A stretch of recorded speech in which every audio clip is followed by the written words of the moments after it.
안녕하십니까. TV부동산TV의 김수영입니다. 이번 시간에는요, 꼬마 빌딩 매입으로 건물주 되고자 할 때의 7가지 주의사항, 부동산 중개 실무상 중요한 사항에 대해서 7가지로 정리를 한번 해봤습니다. 첫 번째는요, 꼬마 빌딩 정리에 대해서 한번 알아보고 가야 될 텐데요. 우선 꼬마 빌딩을 하는 것은 금액상 매매가 50억 이하의 수익형 부동산을 이야기를 하고 있습니다. 종료 불문하고요. 그 첫 번째 중요한 사항으로는요, 우선 매입할 꼬마 빌딩의 종류를 정한다는 겁니다. 우선 그 종류를 보시면요, 상가 건물이 있고 원룸 건물이 있고 또 규모가 좀 적은, 세대 수가 좀 적은 상가 주택이라는 거 있죠. 또 다가구 주택도 있고. 그런데 상가 주택이나 다가구 주택은 상대적으로 세대 수가 적기 때문에 수익률이 적어요. 즉 월세가 적게 나와요. 그래서 인기는 그렇게 많지는 않습니다. 그리고 상품도 그렇게 많지 않고, 찾는 분들도 연세 드신 분들 세대수가 너무 많으면 관리하기 힘들다라고 하시는 분들이 있어요. 이제 한정적이기 때문에 그런 특이한 경우는 좀 논외로 하고, 대표적인 수익형 부동산인 꼬마 빌딩 50억 정도 이내의 상품으로는 이 상가 건물과 원룸 건물이 있어요. 이 두 가지가 있는데요, 어떤 거를 선택을 하느냐, 어떤 것을 살 것이냐부터 정하셔야 된다는 게 첫 번째 꼬마 빌딩을 구입하고자 할 때의 출발점입니다. 그래서 제가 간단히 비교를 해봤는데요, 저는 원룸 건물을 좀 선호를 하고 있어요. 그 이유를 한번 볼게요. 상가 건물은 우선 매입 비용이 높습니다. 상대적으로 원룸 건물은 매입 비용이 적다라고 했는데, 무슨 말이냐면, 만약에 매매 가격이 30억짜리 건물이 있다고 그러죠. 만약에 상가 건물인 경우에 임차인들의 보증금이 얼마 안 돼요. 1,000만원, 2,000만원. 그래서 보증을 합쳐봤자 5억 원 이내입니다. 많으면 보통상으로는 2, 3억 정도.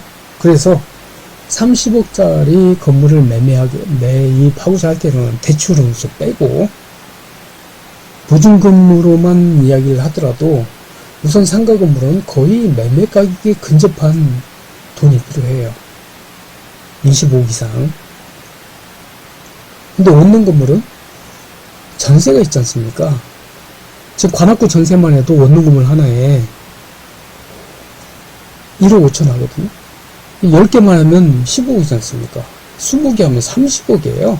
극단적으로 이야기하면 30억짜리 건물을 그냥 인수비용만 들여서 취득세라든가 법무사비, 중개사비 그런 비용만 들여서 인수할 수 있는 수도 있다는 얘기예요. 신축인 경우는 가능해요.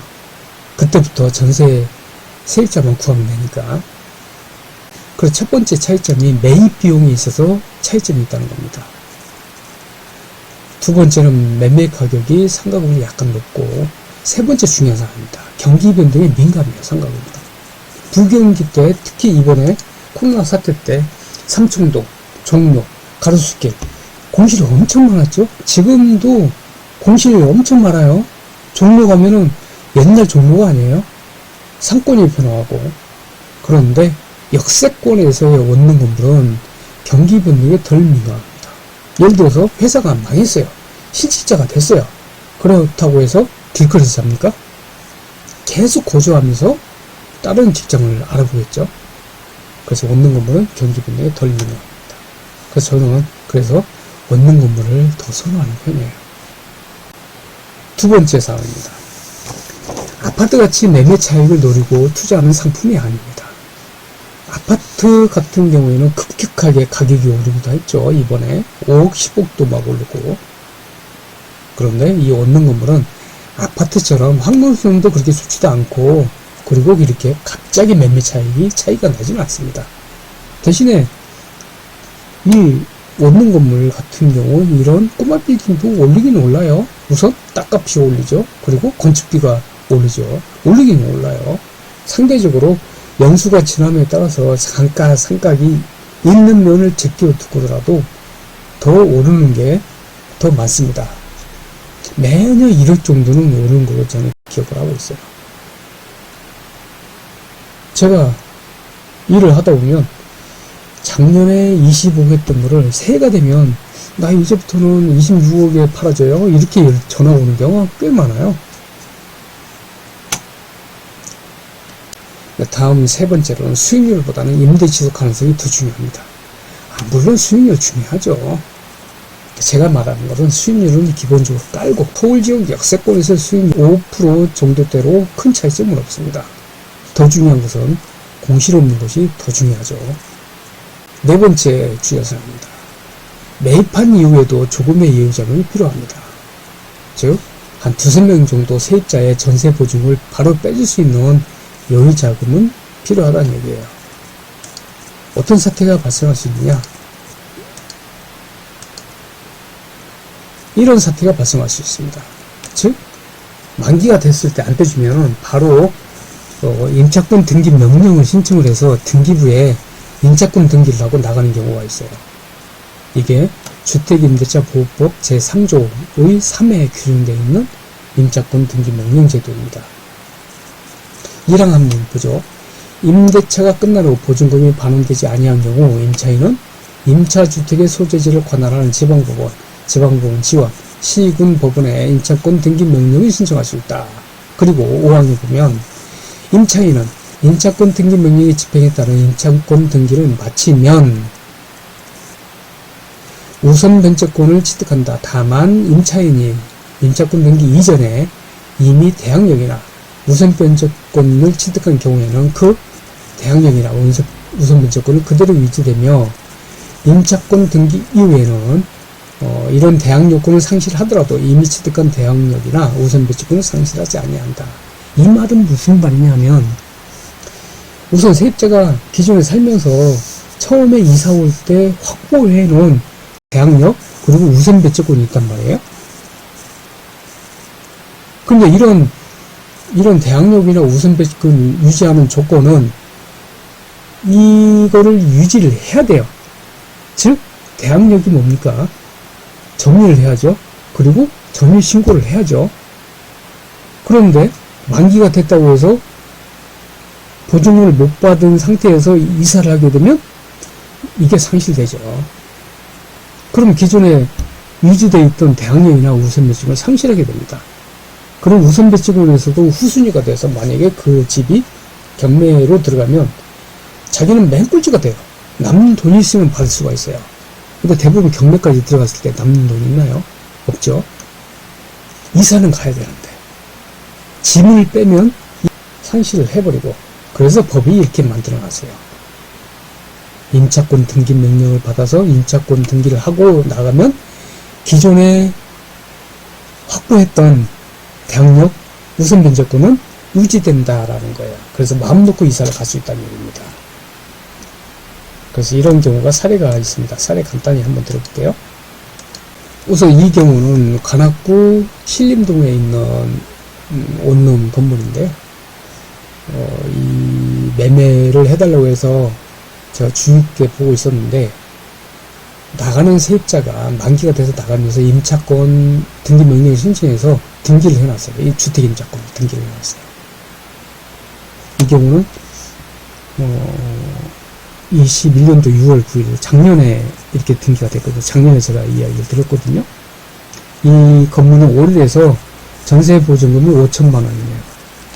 두 번째는 뭐 10번이죠. 10번. 두 번째가 아니라 앞에가 먼저 돼 있었어요. 근데 제가 이것만 따왔는데 여기는 5,800만 원이고, 지금 역세권에서는 1억 5천 정도 해요. 근데 이게 오래된 건물이라 이렇게 된 거고, 어쨌든 이 사람이, 이 세입자가 지금 문패상 245 세입자가 나가면서 임차권 등기를 하고 나갔단 말이에요. 그럼 다른 세입자를 구하기도 힘들어요. 다른 세입자가 들어오려고 딱 등기부 등록을 받는데 이렇게 돼 있단 말이에요. 아, 이 집주인은 전세 보증금을 못 빼주는구나. 만기 때도 잘못하면 내 전세 보증금도 못 받을 수 있겠네 하면서 이게 들어오겠어요? 안 들어오죠? 그리고 그 다음 단계가 이렇게 나갑니다. 경매 신청까지 들어가요. 같은 집이에요, 같은 집. 그리고 이 내용도 좀 볼게요. 이거 없는 건물이거든요. 그런데 건축 허가상을 보면 1층 제조업소 주차장이 있고 2층 사무소, 2층부터 3층, 4층, 5층, 6층 사무소 돼 있어요. 그런데도 원룸으로 쓰인 것이에요. 그런데도 불구하고 일반 건축물로 등재가 안 돼 있습니다. 이건 나중에 한 번 더 언급할 거예요.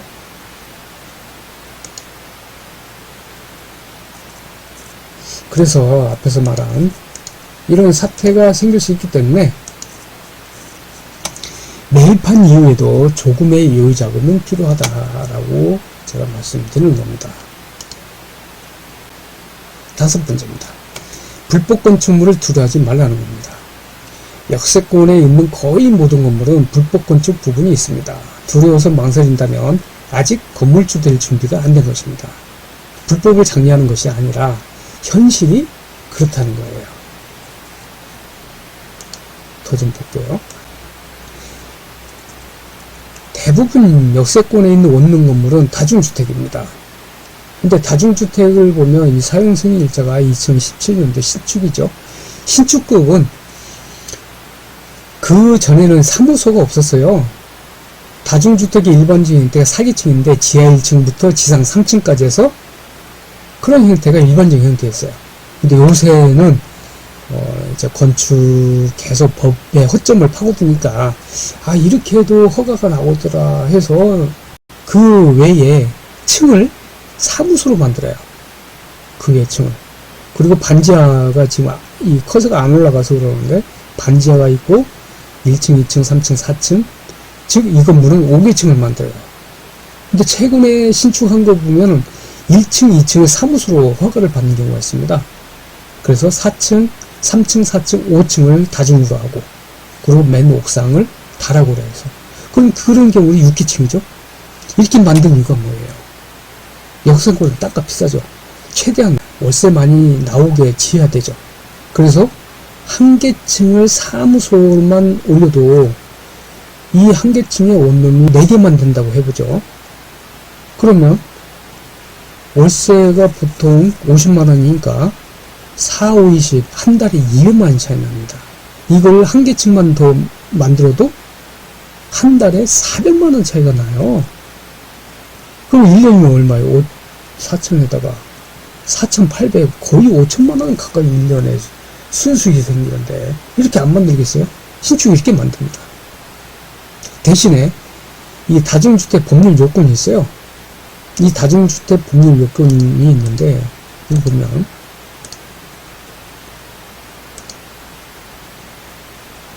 이게 다중주택의 건축물 시행령에 나와 있는 법상 요구되는 다중주택의 요건입니다.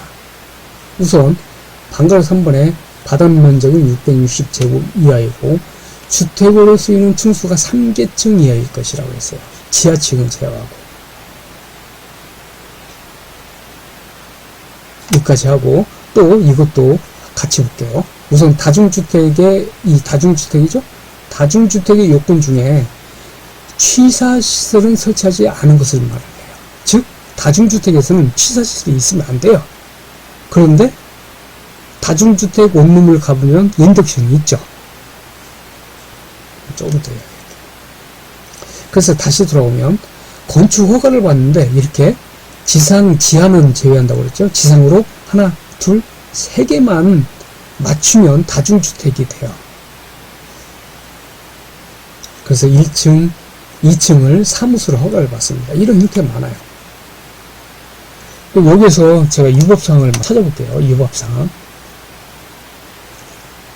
우선 이렇게 허가를 받더라도 다 원룸을 쓰고 있습니다. 이거 분할을 해서.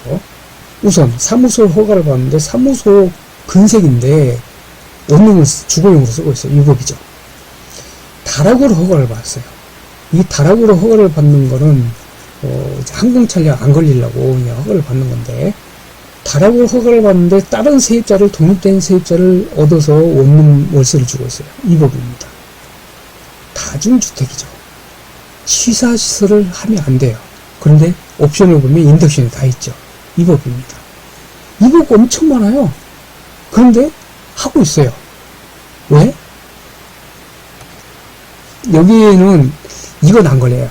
제가 이렇게 오래 했지만 이거 가지고 구청에서 걸린 경우는 제가 못 봤습니다. 어딘가는 있겠죠. 근데 제가 실무사 움직이는 한 데서 못 봤어요. 그리고 다중주택 취사시설 인덕션이 있다고 해서 걸린 경우도 또 못 봤습니다. 옛날에 있었어요. 다중주택이 이렇게 많지 않았던 시절에. 근데 지금은 이거 가지고 들어가서 막 검사하지는 않아요. 공무원들이, 거나 구청 공무원들이. 왜? 너무나 많아서. 대부분 서울 역세권의 다중주택은 다 이런 형태를 가지고 있거든요. 어떻게 이미 단속할 수 있는 그 용량이 뭐 넘쳐났어요. 이 오버됐어요. 그리고 다락. 이것도 위법이죠. 근데 여기에는 일반 건축물에 뜬 거는 다락으로 하는 경우에 걸리는 경우도 요즘 있는데 대부분 또 안 걸리는 경우가 많아요. 근데 이 집은 다락을 확장을 했습니다. 원래 50제곱 정도의 하나의 다락을 지을 수 있는 정도만 허가를 받았는데, 원룸을 지을 수 있는, 이건 한 3개를 지었어요. 여기다가, 옥상에다가. 그래서 걸렸어요. 그래서 위반입니다.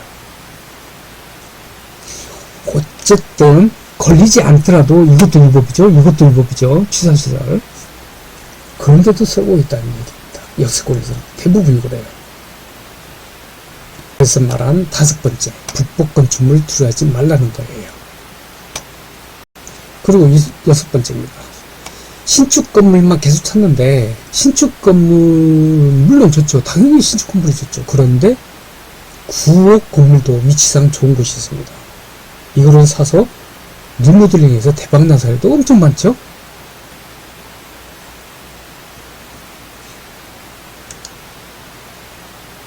일곱 번째입니다. 임대 노하우를 적극 활용하자는 겁니다. 공실은 건물주의 적입니다. 의외로 임대 노하우를 모르는 건물주들이 엄청 많아요.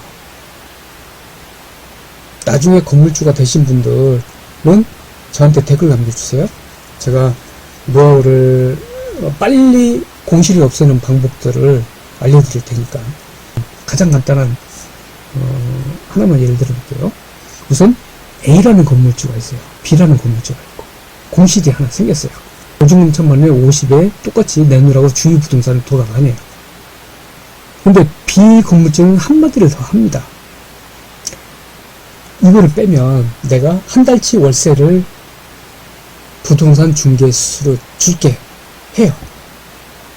보증금 1000만원에 월세 50만원인 경우 지금 현재 부동산 중개 수수료는 24만원 나옵니다. 즉 50만원 준다는 얘기는 26만원 더 주겠다는 얘기죠. 부동산 중개업소에서 어느 방을 빼겠어요? 이 방을 빼겠죠. 근데 건물주 입장에서 한번 보죠. 건물주 입장에서 이 방을 뺐을 때 우선 월세 50만원을 받았는데 여기서 자기가 원래는 24만원 나가야 되는데 50만원 나가요. 손해가 26만원 손해봤죠. 근데 A 건물주는 공실이 있다고 해보죠. 이런 방법을 안 써가지고. 그러면 손해가 200만원 손해입니다. 26만원 손해, 200만원 손해. 6개월이면 양호한 거죠. 6개월 가는 경우도 있어요. 얼마나 손해예요? 이건 임대 노하우를 적극 활용하자라는 거까지 해서, 그래서 제가 꼬마 빌딩으로 건물주가 되고자 하시는 분들에 대해서 실무상 요약을 7가지로 정해봤습니다. 이렇게. 네, 지금까지 TV부동산TV의 김 사장이었습니다. 감사합니다.